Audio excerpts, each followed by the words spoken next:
Welcome to The Authentic Life with KL, the podcast where we throw out the rule book, where we dive in head first to the real and raw, unapologetic journey of living the best life. That includes lots of music. This is your go-to space for empowerment, for deep healing and owning your authenticity like the boss that you are. We're here to break down walls and slay self-doubt. Vibe to the soundtrack of your soul. With every beat and lyric, we'll move through stories that heal and empower.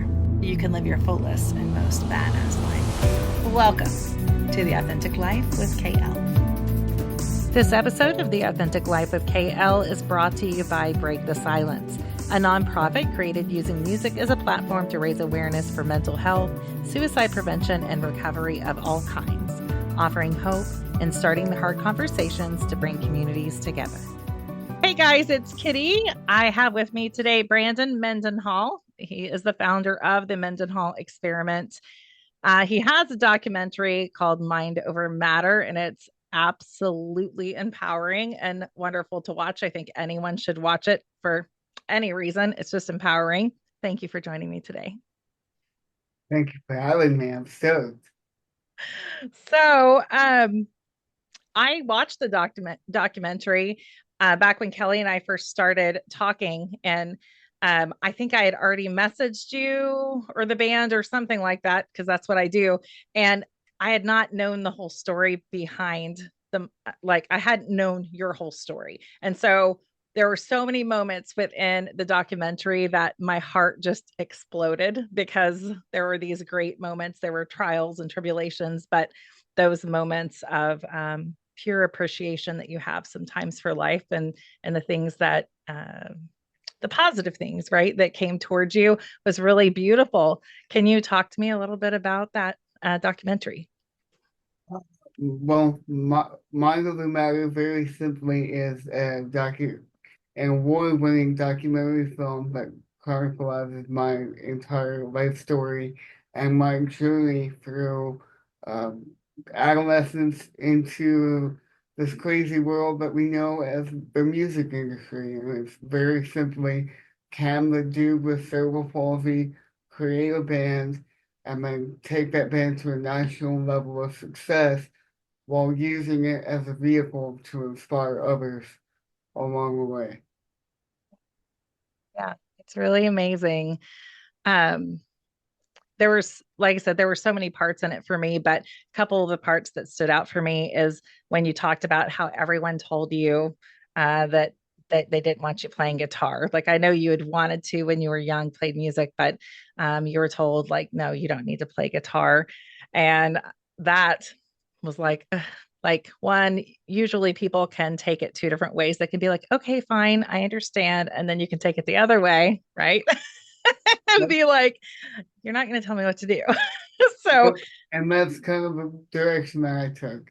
It took a while to make it happen, but I convinced my grandmother to side with me and secretly buy me a guitar, and off I went.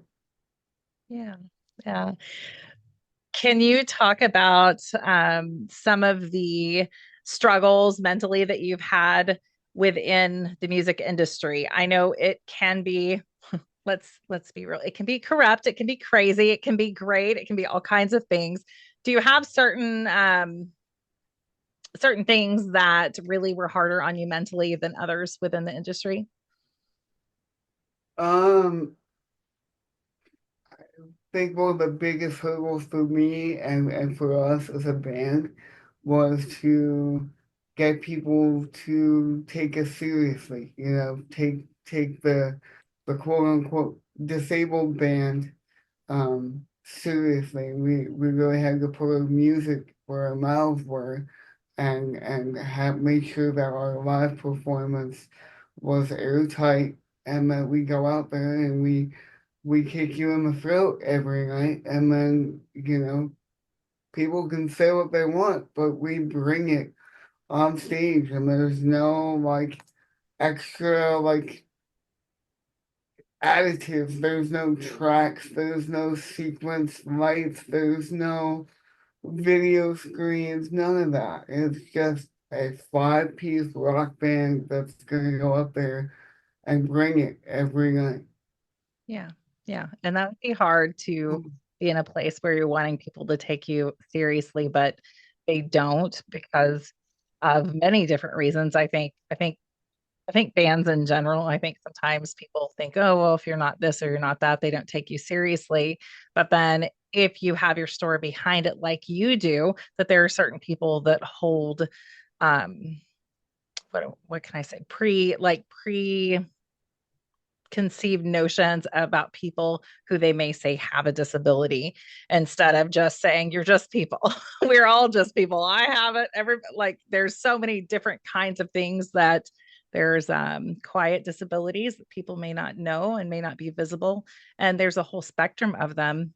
And I would be damned to prove everybody wrong is what I would do.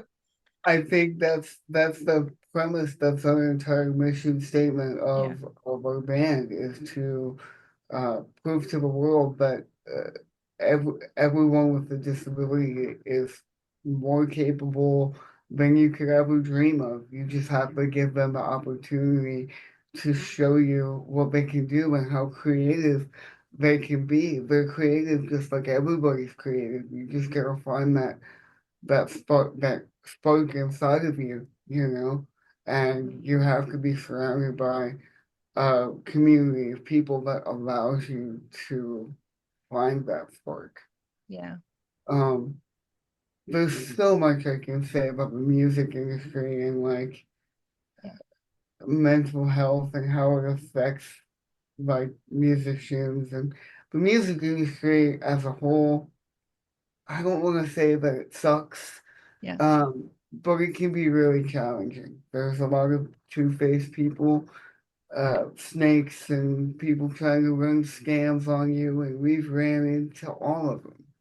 Yeah. And then you get, and then you get the people that look at my story and go, oh, well, you know, he's only where he is because the guys in Corn and all these famous people, and they did the movie, but they all feel sorry for him because he has a disability. And it's like, that's not really how the music industry works either. Like, Yeah. companies and musicians don't stand up to back people just because they have some sort of affliction. It just doesn't. You have to be good or Yeah. You get have to out. show up. Yeah. That's it. Yeah. But it's a it's a challenge, man. Even now, like in current day, like I'm struggling to find the inner inspiration. Like we're in the middle of writing a record, and I'm really digging deep, trying to find like the fire to Sure. really put out an awesome album because I know that's what the fans want, and that's what I want to deliver. But I also feel like mentally, I'm just kind of like down in it right now. I Yeah. don't think you can relate to that. Yeah, no, I think that with any art form, I know that there's demands when we're talking about, say, the music industry, and then also like the demand that fans have on you. That's a whole separate thing. And I'm not going to say that that's a bad thing because I know that that's why, music is what it is because there are fans. But part of the reason why I do this podcast is because I'm trying to bridge that gap between, music and musicians and regular people, if you want to call, that it's that we all have the same struggles. They may not be the exact, but we have the same emotions and grief and some depression and anxiety and highs and lows and all those different things. And so I think that anybody who is an artist, when they get those blocks, that you're kind of just looking for something to take you out of that block to give you that oomph. So I do. Yeah, yeah, and with each record that we do, it gets harder to be original, to be creative, to bring it. Because I find myself writing songs and coming up with riffs, and I'm like, oh, I've done that. I played that. I can't do that. I can't. I gotta change the transition or the chords or Yeah. the pattern or, always checking the rhythms to not kind of repeat what we've done. Um, and everything you put out becomes harder and harder to be original with the next. Because you've done so much and you have so much music and things like that out there. Yeah, so that's what I'm kind of struggling with right Yeah. now. I feel I'm in a like kind of down space, kind of feeling isolated, kind of Mm. feeling my way through it. Like where do I want to go with this, and how's it gonna go? Yeah, no. And I think that that's a completely normal place for anybody to be at different times. And I know that that can be heavy pressure when you're needing to put something out. So I think that getting grounded and just breathing through it, trying to find some inspiration. And that actually is one of my questions I was going to ask earlier. What are some things that inspire you? And it doesn't have to be musically, it could be just as a human, but what are some things that inspire you to keep going?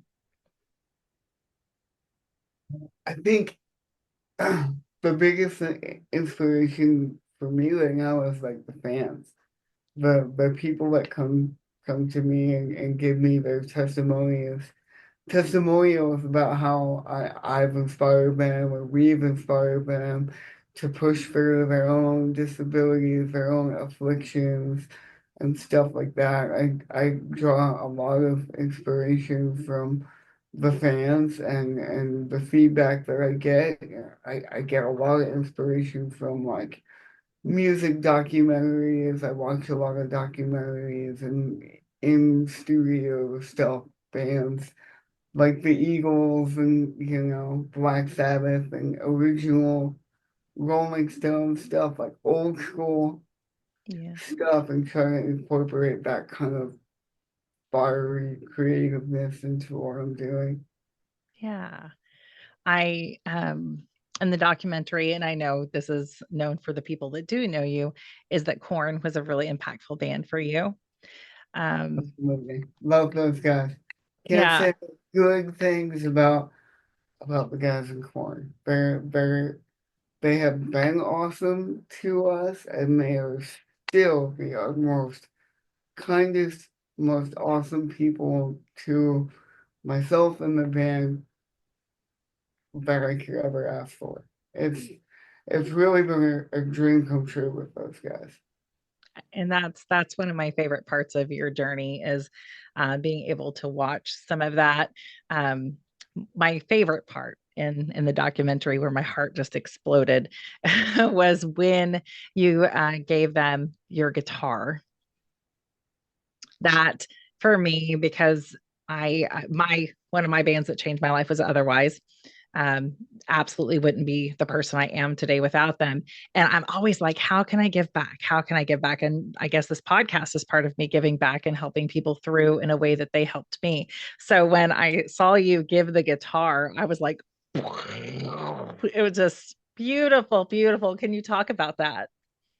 That was such a crazy, crazy, really couple of days. Like, um, I was in a really dark spot then.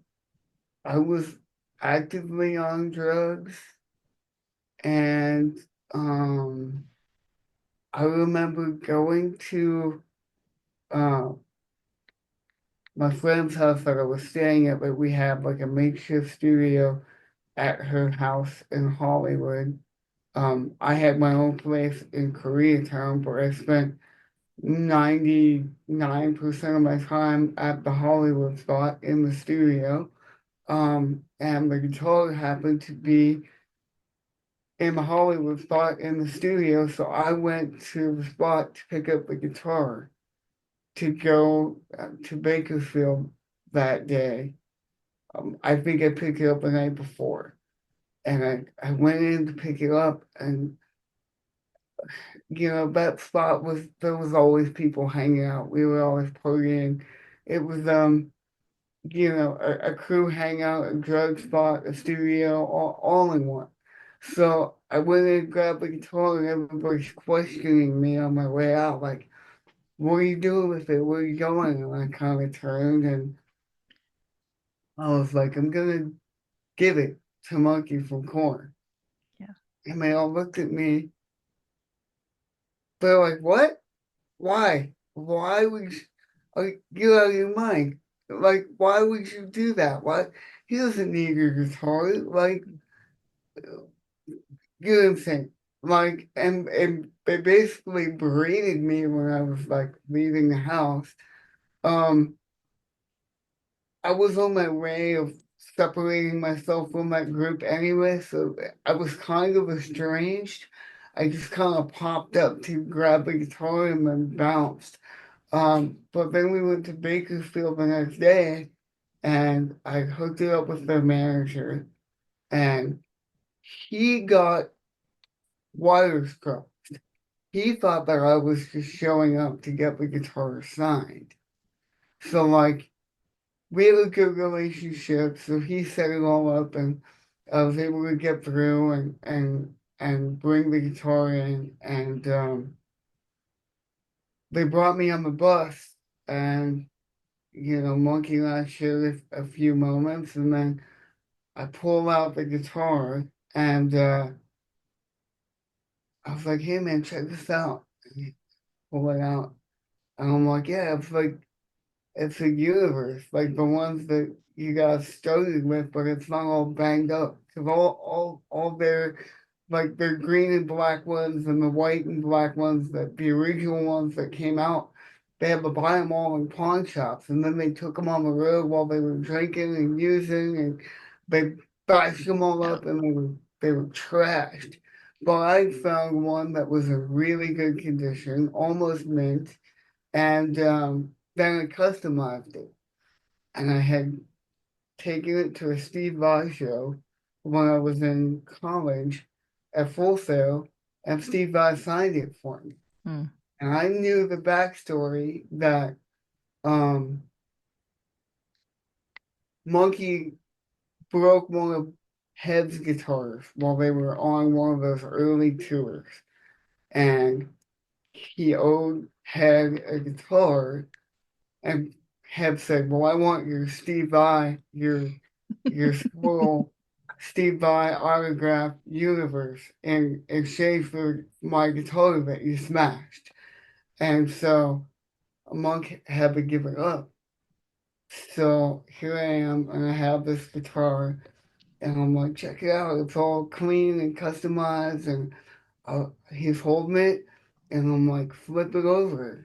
And I was like, you recognize whose signature that is? And he looks at me, he goes, man, that's Steve Vai. I was like, you sure it is? And he flips it back over. And I was like, you like it? And he's like, yeah, it's sick, dude. I was like, good, because it's yours. Mm. And he looks at me and he goes, what? I'm like, no, seriously, it's yours. I want you to take it and make some good music with it. Um, I think I said maybe I said do a solo or something, make Steve proud. And I said, I've had this guitar for a little bit. It was uh actually my second guitar. It was a Christmas gift from my family of all things. As you can see, they kind of came around to the guitar playing after a while. Um but every time I played it, I felt like it was better in his hands than in mine. So I wanted to give it to him in appreciation for, when Head left the band, they could have shut the band down. He could have quit. And like he stepped it up and said, no, I'm going to take full responsibility and play like a two guitar band on one guitar and just keep going. And I said, I appreciate that more than you can ever understand.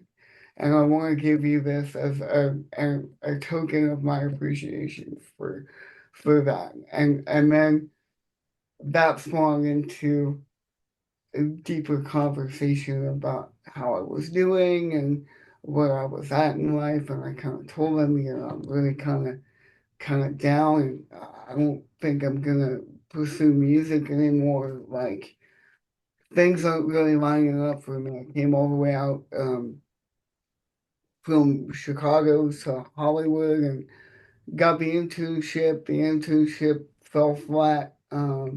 Guitar playing hadn't really clicked for me yet. Wasn't able to find a band to join because of my affliction, right? With my left hand and how I play guitar. People really didn't understand what I was trying to get across, and that's where the famous conversation came from of, well, if you can't find a band to join, make your own band. Yeah. And that one moment, that entire evening was so special and so pivotal, pivotal in my career because um, I was gonna quit. I was currently on drugs. I didn't know up from down. Um, Nothing was really working out for me, and I just wanted to do something amazing for my hero, right? Yeah. So I took this guitar as a gift, not expecting anything from it. Um, Humbly gave it to him, and the reaction that I got from not only Monkey but the entire crew and management and everybody on the bus, all of his friends and the other bands on that tour, and it was just I didn't expect the outpouring of like positive energy and love and light and everything that came out of it really turned my life around in an instant. Like it gave me enough light and like I could see enough light at the end of the tunnel again. Like, okay, maybe he's right. Maybe I give it one more shot. Maybe I like clean up and knock my shit off and like go for it. Maybe maybe there's something here. And ironically, um, I don't know if we've ever made this correlation before, but in press or anything else, but Sebastian was working for the band. Sebastian Paquette, the director of the film, Mhm. Mind Over Matter, he was working for the band at that moment as a photographer and touring video media guy. So he was there on the bus taking photos Oh, during that moment for corn.com and all that. And we'd known each other, of course, but like the fact that he was there in that moment and got to share it with everybody, and he didn't know that I was so torn apart inside. He didn't know that I was using. He had no idea about my drug use, any of it. I hid it very as well as I could, and obviously it was pretty good because he had no idea. Um, when we were filming the movie, I remember him saying to me, "It's too clean. We need like a, a dark, a down point." He's like, "Do you have anything?" And I was like, tee hee. I was like, "You think you know me, but you really don't know me that well. Let me tell you a story."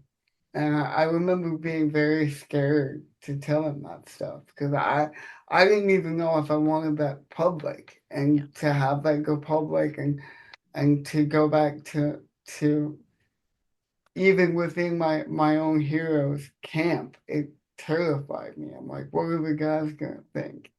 Even though they've all struggled with substances addiction problems and all that. I just thought they were gonna all look down on me for it.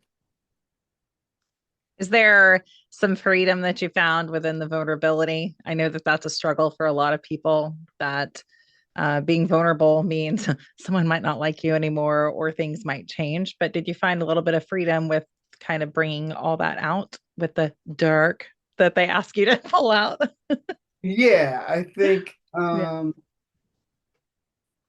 I think talking about my addiction struggles and the surgery struggles and everything I went through with that was very just descriptive and open book, kind of with all the things that I went through. Um,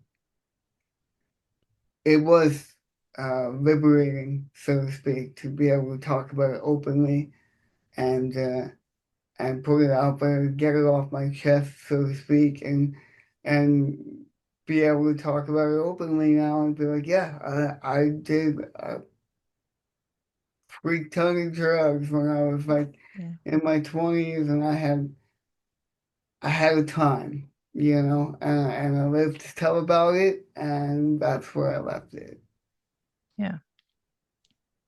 I, So I like it. I like it because I often, and I talk about this a lot within the podcast and the group that I teach and work with, is that someone else's healing is found within your story that you tell. And if you don't tell your story, there's someone else out there that might be missing you, right? Because you have a special story that only you can tell that maybe someone else can connect with. And so I I love the part of the journey that people come to where they can be open about their struggles and how their life has been.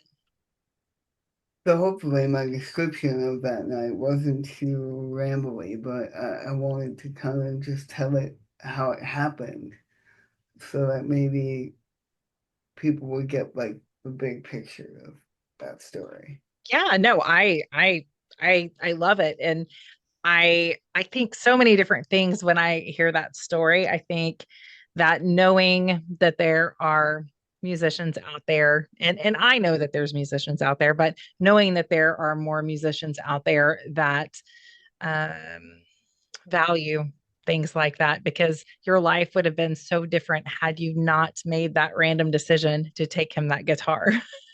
There's a lot you may have missed out on in life had you not made that decision. So you giving that humble gift and appreciation really opened up your life in a different way. I had no idea that that one moment was gonna change my life. No idea. None. Like I didn't expect to be receptive the way that I was received, and I had no idea the longevity impact it would have on my life and ultimately my career. It Yeah. it literally changed my life. Yeah. I love those moments, those light switch moments to where your life is very different from before that switch flipped. That's And really inspiring. it wasn't easy, but I did go home the next day and like flush all the drugs and began to totally, excuse me, separate myself from all those people. And I slipped and slid a few times. It took about 6 months to get totally clean. But once I did, life started to get better. Yeah. Um, just had to learn how to retrain your brain and replace bad habits with good ones.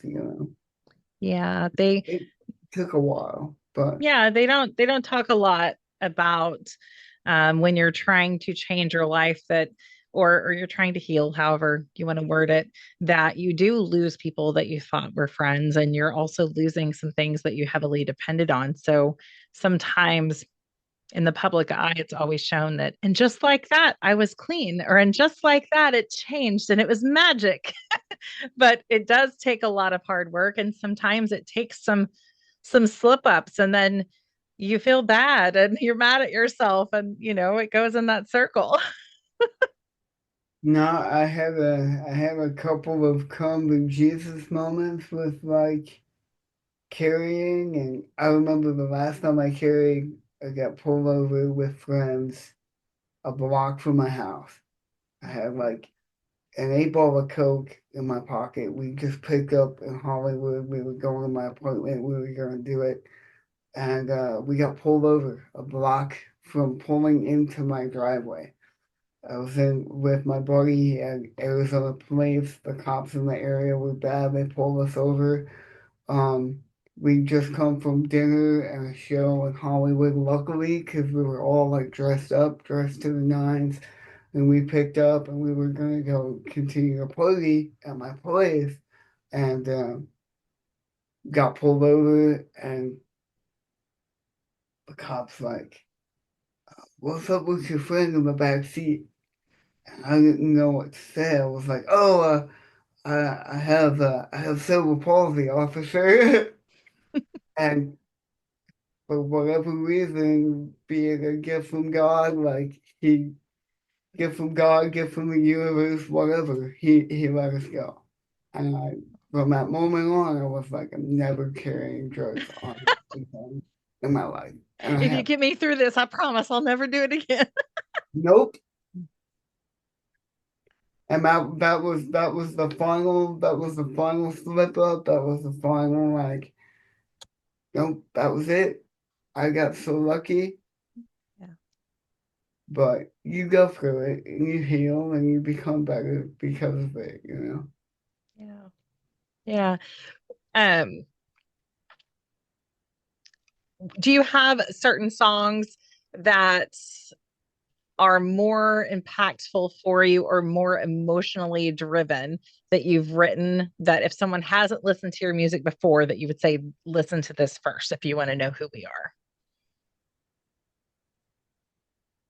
I think uh there's a song on the latest EP called Stronger Together, Mhm. which in my eyes is like Seize the Day 2.0. Um it's currently my favorite song that we've done. I didn't write the music for it. It was a Mike Lira creation. Lead guitarist Mike wrote basically all the music for that tune, and our vocalist at the time, Elise, she wrote the lyrics.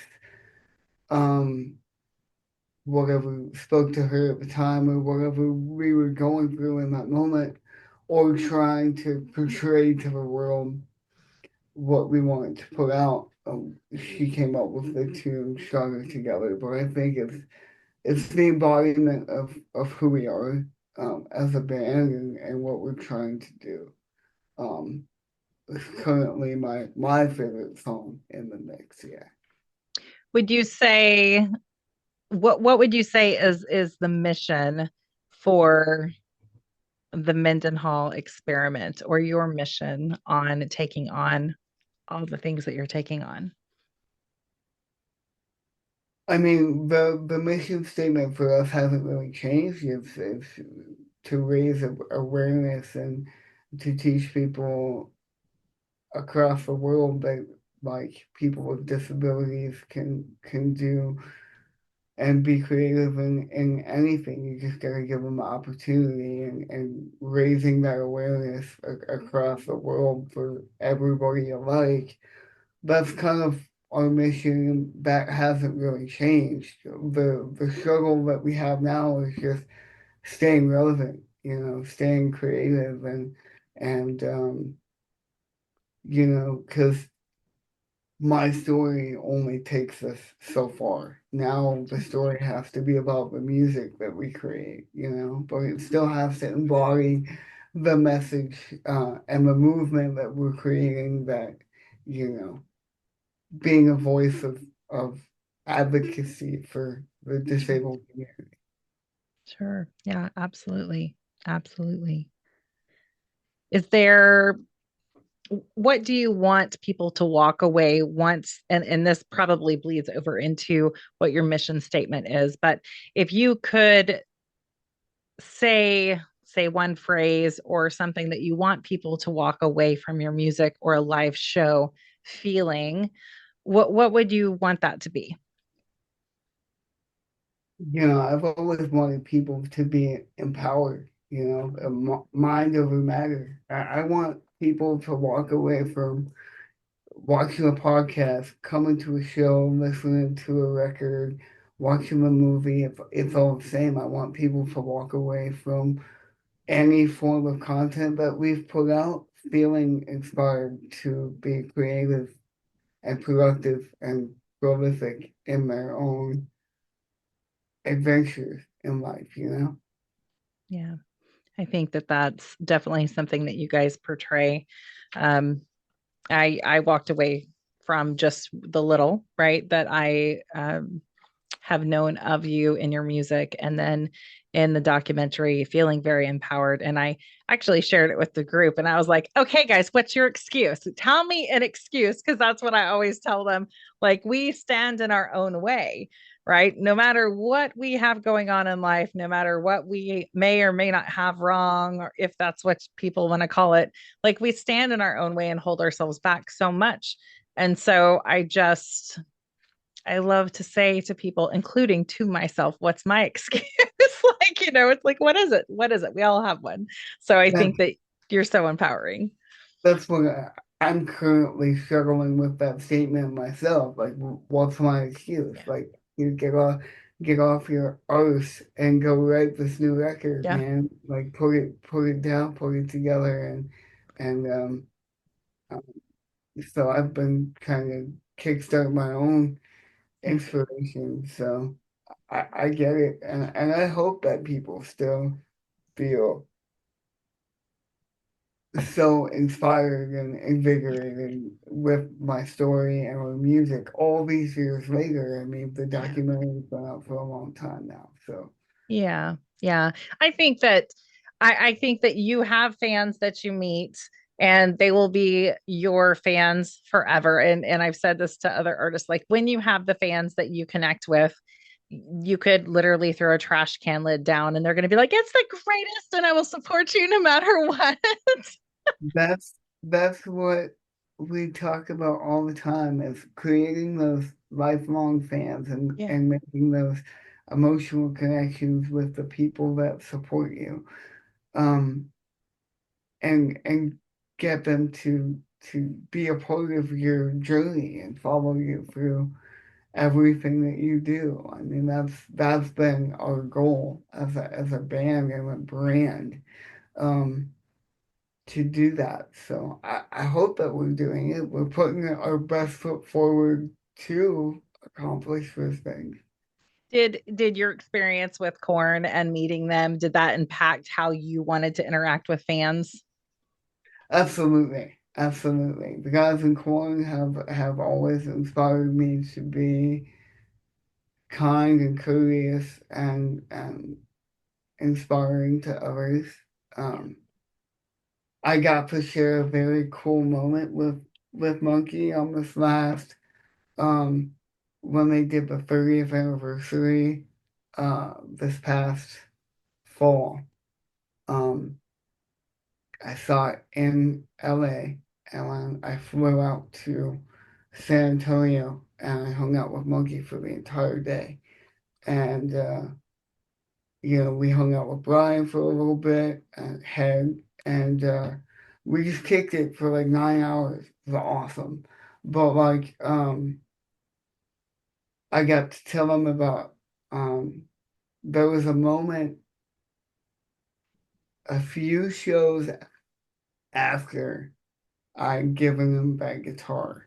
Mhm. I was backstage with them in San Diego and um we were walking down the hallway of whatever mega arena it was. I don't remember. Um, and I don't even know whose kid this was. I have no idea. I just know that it wasn't Monkey's kid. It was somebody backstage had their little toddler, 2-year-old with them. And Monkey had just come off stage and we're walking like from the stage area to one of the dressing rooms, or maybe we were headed to the bus. I don't remember, but this toddler was walking behind him and caught up to him and kind of pulled on his jacket. Um, and he stopped, and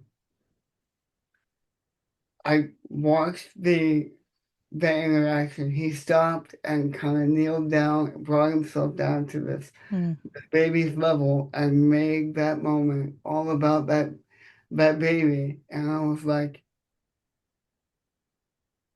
I told him, I was like, that was the moment I realized that you inspired me to be like the man that I want to be.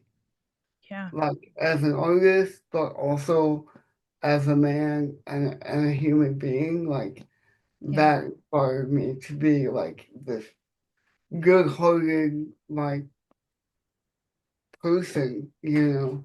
And he was really touched by it. And to get to tell him that like on the eve of or in the wake of like the 30th anniversary tour that they were on and how much that meant to me. It was I felt like it was appropriate to finally tell that Yeah. story. Yeah. It was a cool moment. So yeah, those guys definitely have not only inspired me as a musician, but have inspired me as a human being to just be on the right path and be a good person. Yeah, those moments. And I think that that's something just us as humans don't think a lot about is that, we get in this robot mode right through the day, and we really don't know what other people have going on around us so much of the time. And a lot of times we are the ones that are inspiring those light switch moments and we don't even know it, and we're impacting other people's lives, and we have no idea. And so I think that it's really honorable, right, to be able to talk to someone who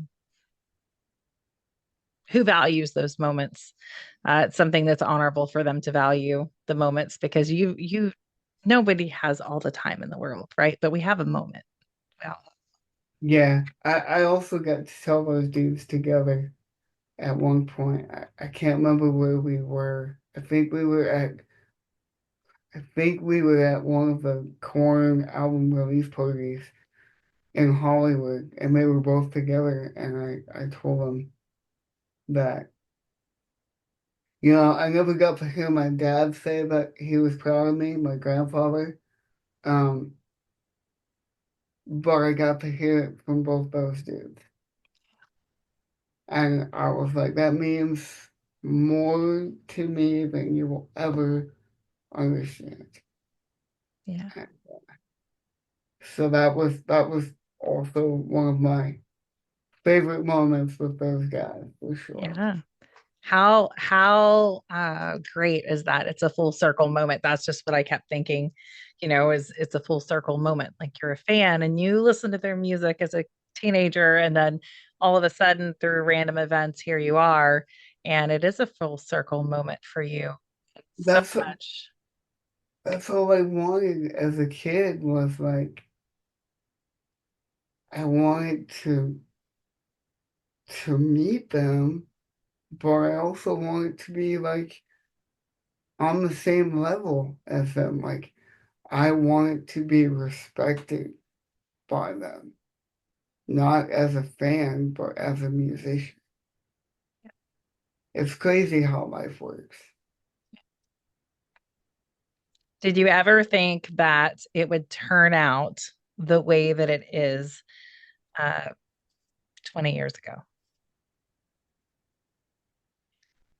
I knew I was on to something when I first started playing guitar in my bedroom in Illinois. And I remember saying it to the first guys that I was jamming with in my bedroom. I said, I'm gonna I'm gonna create this band and create this music and find my own way to play this 7-string guitar and you know tell people my story and all these companies are gonna want to back me it's gonna be a positive thing for the music industry to take and promote my story with my music. But did I ever think that it was gonna come to fruition and be what it turned into being? Like, no, I had no idea. I had the inkling that like companies would latch on to my story, but did I think I was gonna do it all? No. Yeah. I've done more than I've ever expected to accomplish. And I think that's one of my biggest struggles right now is just to find that inspiration to keep doing it, keep going. And I think that's why the fans are the biggest piece right now. Yeah. I think sometimes when we've gone through so much in life and things start to settle, it becomes kind of more so boring, right? It doesn't have so much craziness, so there's not so much there to maybe write about if you're writing, about emotions and things like that. When things calm down, sometimes it's, well, what am I supposed to do now? But I have no doubt that you will bring forth everything that you can once you find that little bit of inspiration on Like I had no idea that I was gonna create my own band. I thought I was gonna join someone else's band and then just kind of use my story as like a disabled guitarist as like something positive in the world. But like, Monkey kind of gave it to me as a different perspective that I never even thought of. And I was like, oh yeah, well maybe. And everybody in the beginning told me it would never work. No one's ever gonna back a band called the Mendenhall Experiment. You're not gonna find guys that want to play with you. They're not gonna want to be a part of it. And maybe part of that was true, and maybe it was all of the um star power that got behind my story and that kind of made it cool to where now people want to be a part of it. I don't know, man. it. Um, I'm just thankful and blessed that I've been able to do it and continue to do it. Yeah, I think that it's really wonderful, and it's something that I think when you look back and reflect at how far you've come, like think about some of the things that you have been through, like when you were younger, and think about what would you say to your younger self of what you're doing now. Like I kind of look at, like, I used to have posters on my walls of like musicians and stuff like that. And I've always loved music, but it took this weird long journey to come right back to where I'm meant to be. And my inner child will be like, hell yeah, are you sure I can make it through anything if this is what I'm going to get to do? So your inner child, like, what would they be thinking if they knew, like, this is what you get to do? My inner child was Right? mind mind blown. Like I remember when like all I wanted was a kid was like a pic with my logo on it. I thought that was the coolest shit. And like, I never thought that I was gonna make a movie. The idea of making this documentary like terrified me. And the fact that there's a quote from James Monkey Schaefer on the cover of the movie, man, put it up to God, put it up to the universe. I was definitely put on this planet to be a voice for people that don't have a voice. And I think that's what I struggled with for a long time is that, like, why am I kind of disabled, but kind of normal, but not 100% normal? I'm kind of in this in between space. And like making this movie taught me that. I am who I am because I was supposed to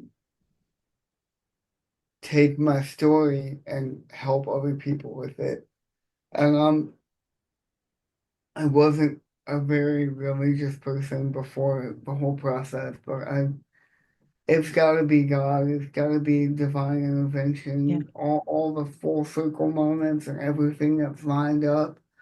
Um, there's no other explanation for it. God, the universe, energy, whatever you want to call it. Yeah. They're all the It, same to me. it was it was divine Yeah. for sure, 100%. And that little 15-year-old kid that started playing guitar when he was young and didn't know what he was doing and just wanted to be a rock star. If he knew what he was going to be able to get to do 20 years later, he wouldn't believe it for Yeah. sure. But And that's it. I think that's a testament for anybody going through like mental health struggles is that, you know, if you check out today, you'll never know what tomorrow's gonna bring you.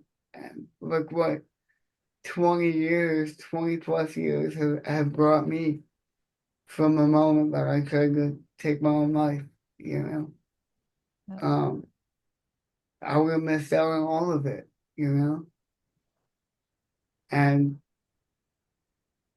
you just gotta stick around and keep moving because a permanent solution to temporary problems is never worth it. So that's absolutely true. And that actually is going to bring me to the next thing for us to chat about real quick was you guys are playing at the Break the Silence Festival in Colorado. Why is that important for you to be a part of? because uh, aside from my disability and the struggles that I've had with growing up with a disability and proving my worth in the music industry, kind of side by side simultaneously, I've struggled with depression, anxiety, and the mental health aspect of being someone with a disability and being different and finding my way and have, you know, going through addictions with drugs and alcohol and like basically just to try and find solid ground and find myself of who I am and all that. So when I link up with Kelly, um, and learned about the Break the Silence Festival, and I saw how hard that she's worked on the festival and her determination and just everything that she does to make it happen. Um, it was a no-brainer for me to want to be a part of it because knowing that I am technically a suicide survivor and I've tried to take my own life twice, and the second time I basically succeeded. I died and left my body, saw myself from above myself. Um, was actually in this apartment, and I died and came back, and um, that was very different from the first time that I attempted suicide. The first time was like, woe is me, sad, and all that. The second time was angry, and I believe that was why it was successful. And it kind of came out of nowhere. So doing all that and like having gone through that, I think it's important to share my testimony with people so that if it helps one person not to take their own life, then we won, right? Yeah. And I'm very thankful that I was given a second chance because I would have missed out on the biggest day of my career, the biggest day of my life. Um, it was really scary. Well, I'm grateful you're still here. It's an honor to meet you, truly. And I'm glad that you're still here for all this. You make such a difference, even in ways you don't see. So But it's important that people know that even in the wake of being successful and I had all these things going for me with the band, and the movie was going to come out, the premiere was the next day, and I snapped. I could have lost everything. yeah, And uh, that moment could have been a memorial service instead of a celebration of my film. And it's a really heavy, heavy moment um, to swallow. Still, to think that I took things that far in the moment is scary, but it's also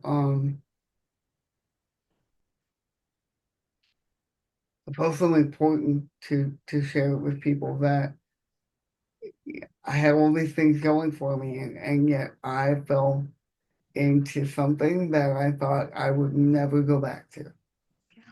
And it happened like that.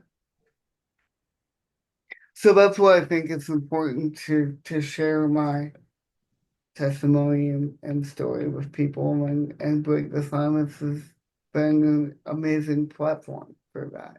yeah, it really has. It's been impactful on so many levels. And I know she's going to continue to do great things. And she has your support and so many other people. So I'm excited to see where that all goes for sure. For sure. So I like to end the podcast with the same question. And it is, if someone were to come to you and they were struggling with any kind of mental health, what is some words of wisdom through your years of knowledge that you've gained that you would give them?